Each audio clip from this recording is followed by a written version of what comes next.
जो आज हम डिस्कस करेंगे, जैसे कि उनको हमेशा लगता है कि मुश्किल तरीके से पढ़ने से ही सफलता मिलती है।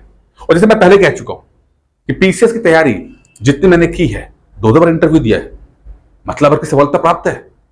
स्टूडेंट्स पढ़ा, इतने सारे 5,000 से ज्यादा स्टूडेंट पढ़ चुके हैं मुझसे, बहुत सारे स्टूडेंट पीसीएस बन चुके हैं। अंत में क्या बोल रहा हूं, बहुत सिंपल पढ़ाई है, बहुत ही सिंपल पढ़ाई है। बस कुछ समय दे दीजिए, थोड़ा समय दे दीजिए, थोड़ी एनर्जी दे दीजिए, थोड़ा एंजॉय कर लीजिए और आप देखोगे कि चीजें अपने आप सामने आ जाएंगी। साल 2 साल की पढ़ाई के बाद आप अपने आप उस लेवल पे आ जाओगे जहां पर आप एग्जाम क्रैक कर सकते हो। कोई मुश्किल नहीं है, सच कह रहा हूं। अगर आप चीजों को कॉम्प्लिकेटेड ना करो तो प्रॉब्लम क्या है, इतनी ज्यादा इंफॉर्मेशन है कि चीजें कॉम्प्लिकेट हो जा रही हैं। ठीक है, तो मुश्किल तरीके से पढ़ना समझ। इसमें एक बार ये बोला था, एग्जाम्पल में देता हूं आपको।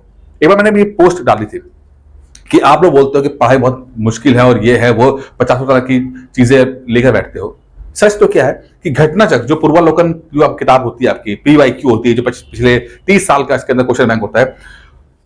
सच तो यह है कि यूपीपीसीएस प्री के अंदर इस किताब में से, इन 5-6 किताबें होती हैं, इन किताबों में से लगभग हर साल 60 से 70 क्वेश्चन रिपीट करते हैं। डायरेक्ट रिपीट करते हैं या कुछ रिलेटिव रिपीट करते हैं, लेकिन 60-70, कभी कभी 75-80 क्वेश्चन भी रिपीट हो जाते हैं।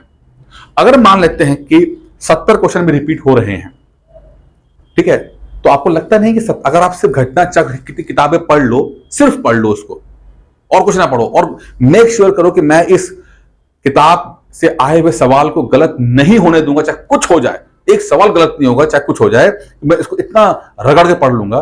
70 क्वेश्चन अगर राइट कर जाओ और कुछ 10-12 क्वेश्चन करंट अफेयर्स के पढ़ लो, आप 10-12 तो नॉर्मल होते ना, पढ़ लो, तो आपको लगता नहीं पीसीएस प्री निकल सकता है।